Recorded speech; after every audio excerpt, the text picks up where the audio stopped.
watching Sun TV, broadcasting to the world from studios in Providenciales, in the beautiful by nature Turks and Caicos Islands. Sun TV, your source for real news as it happens.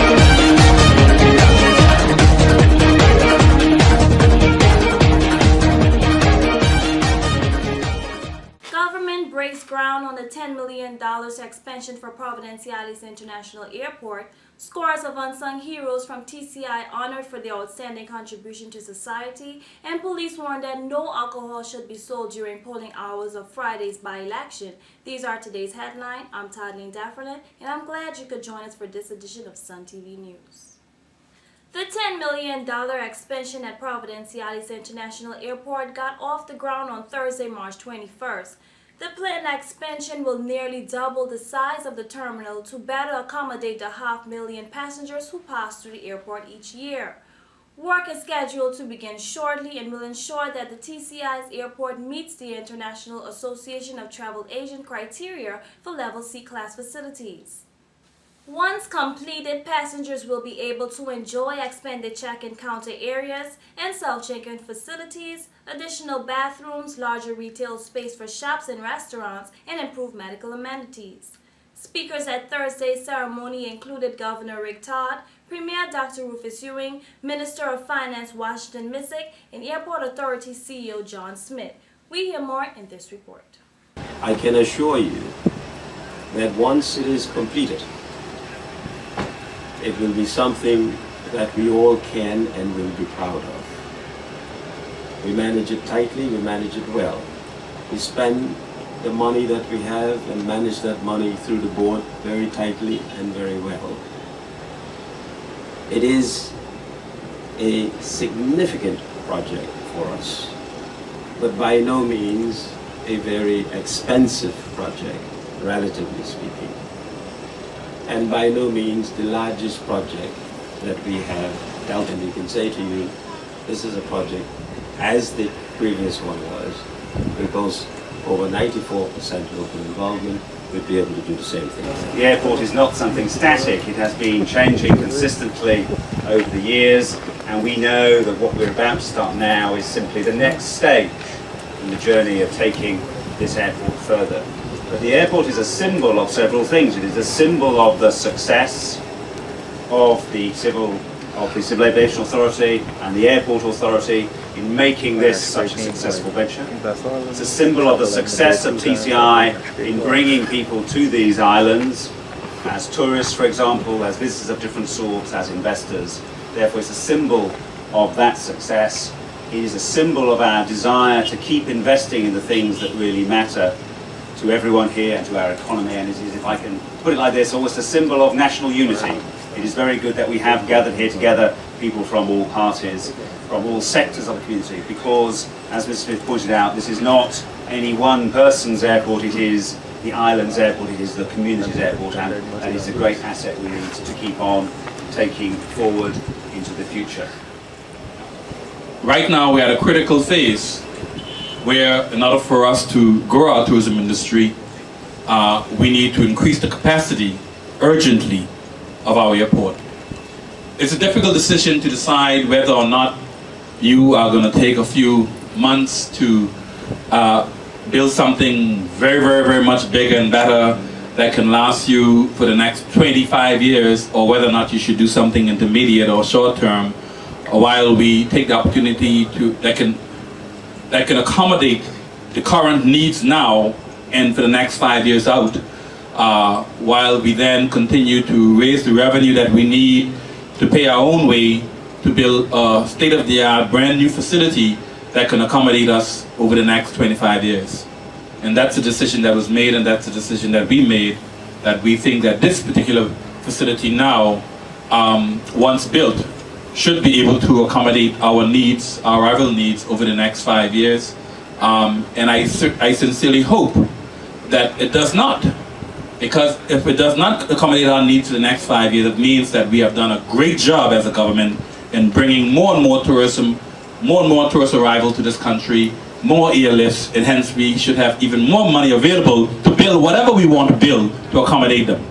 And so we are looking forward to this construction getting started ASAP. I spoke to the CEO and told him we need it started now so we can finish within the next few months.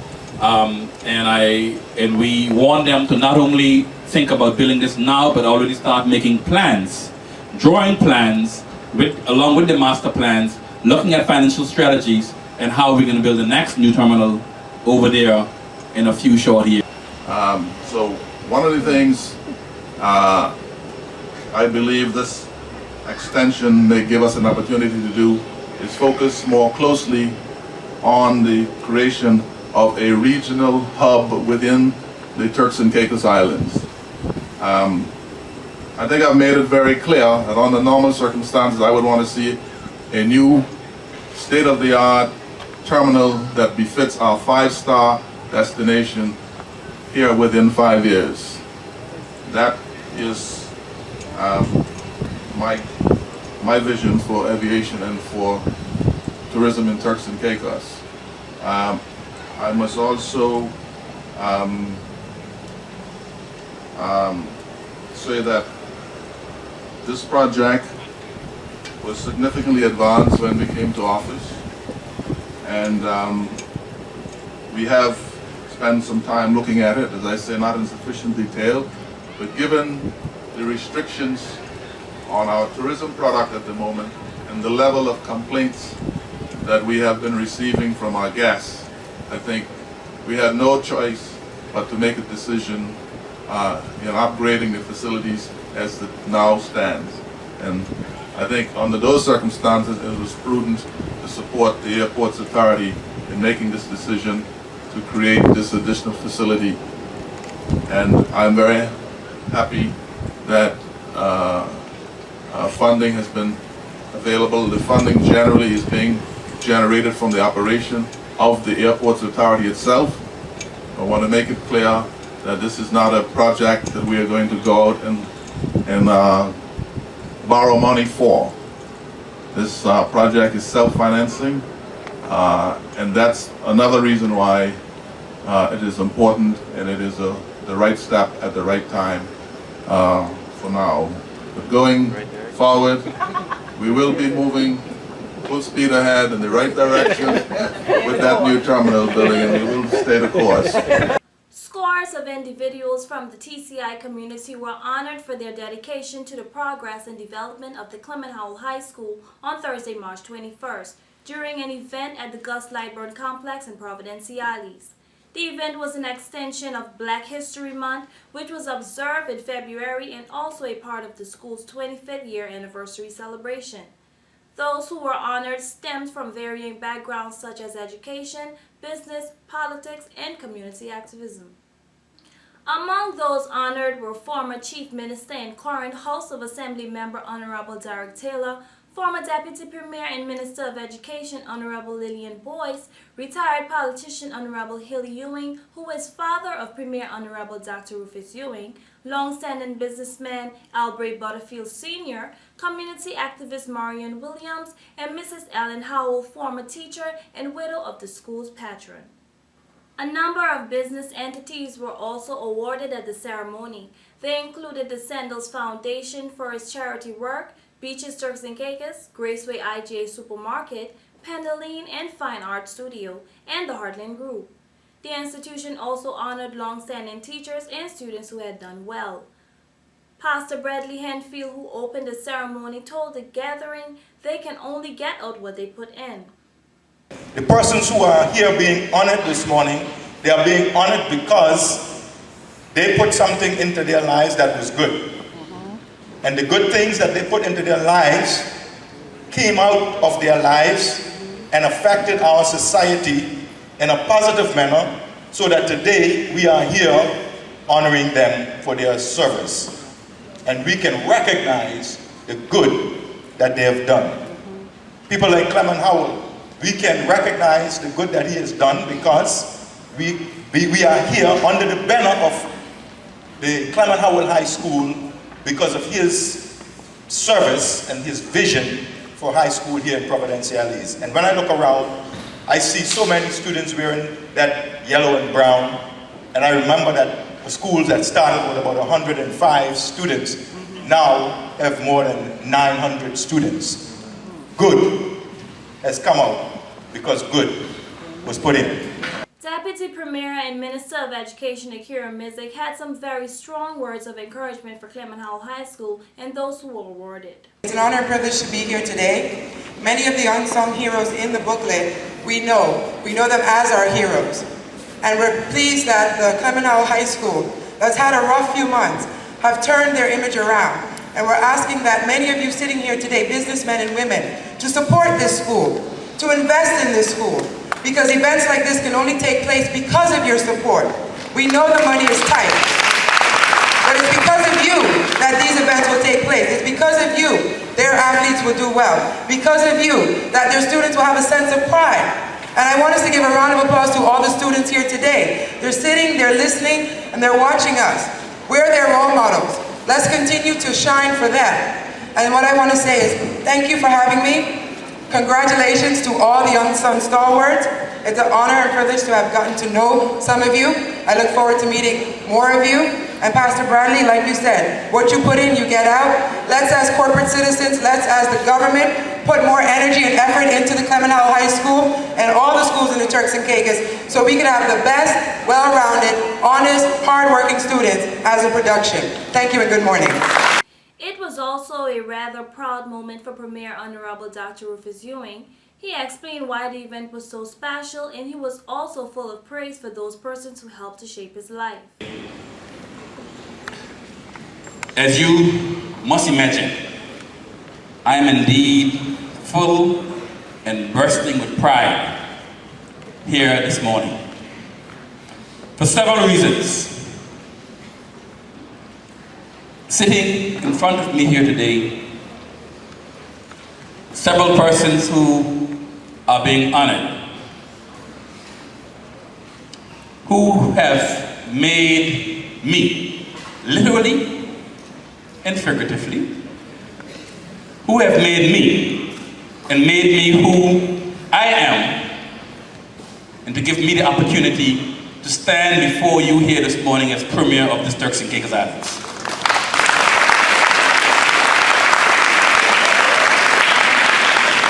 So, without getting into any trouble by leaving someone out, I will hasten to mention a few of these individuals. I know their names will be mentioned during the awards ceremony, but I have to put my special touch in it.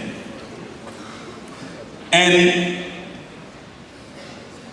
the first person that made me, with the help of God Almighty, is my father, the Honorable Hilly Arthur Ewing,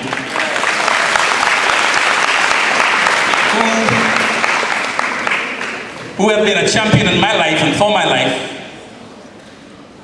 and have given me everything I needed to be standing before you here today.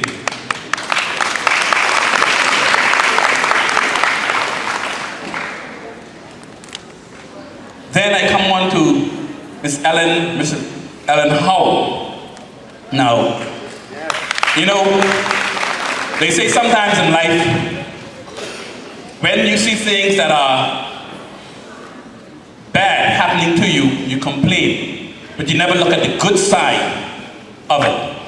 And I remember that fateful day, crying like hell, after I got a good cocktail for my ABCs. And so you can imagine how small I was at that time, but I quickly realized that what she was doing for me is ensuring that I learned my lesson. And I capitalized on that education opportunity that is being awarded to me. And from that day onward, after that cocktail, me and Mrs. Howell was the best of friends. I listened to everything she said, and I learned my lesson well. And I'm sure there are many individuals who could attest to that as well. Mrs. Cicely Ewing, again another champion in my life, a teacher, almost like a parent, an educator. Mrs. Thelma Lightman, another champion in my life. All of these are my primary school teachers. who have made me and molded me from that day, during those young, impressionable years, who I am today. Mrs. Marion Williams, she was not a teacher, or not my teacher, but she was a community woman, community stalwart, and she was everybody's parent. You never got away with anything wrong in front of her. She kept you on the straight and narrow path. That's what she was to me.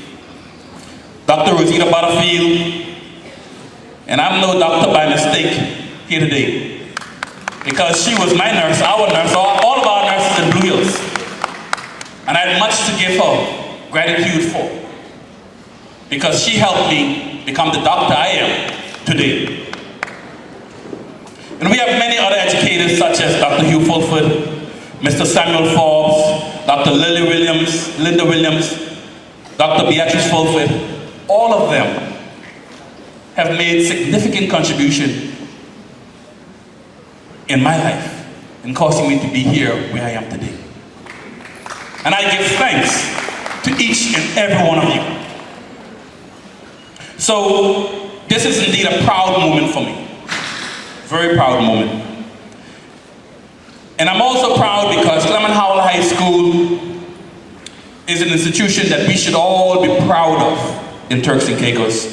And I would like to commend those individuals who had the vision and the foresight to establish such an institution.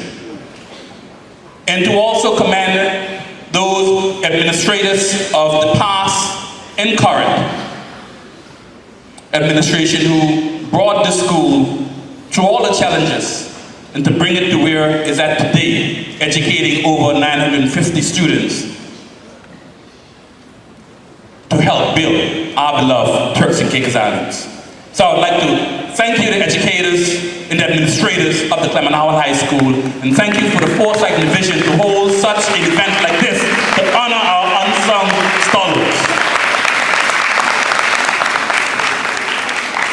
I will indeed continue what you have started, because we have a National Honors and Awards Committee that has been recently established, that has been chaired by the Dr. Linda Williams and a number of prominent Turks and Caicos Islanders, who will make sure that Turks and Caicos Islanders are given the recognition and the honor that they deserve. And on a national level, as Turks and Caicos Islanders, with national level, so you don't have to worry about the MBE and the OBE and all the E's from the British Empire. We're looking for Turks and Caicos National Awards to honor our own people. And we hope to see those persons being honored on National Heroes Day this year, this May. So to God be the glory for the great work that He has done and the great work that you in the Education Department, and the politicians and the parliamentarians in our midst will continue to do in Turks and Caicos. So I thank you, and may we have an enjoying and tearful awards ceremony. Thank you. Good morning.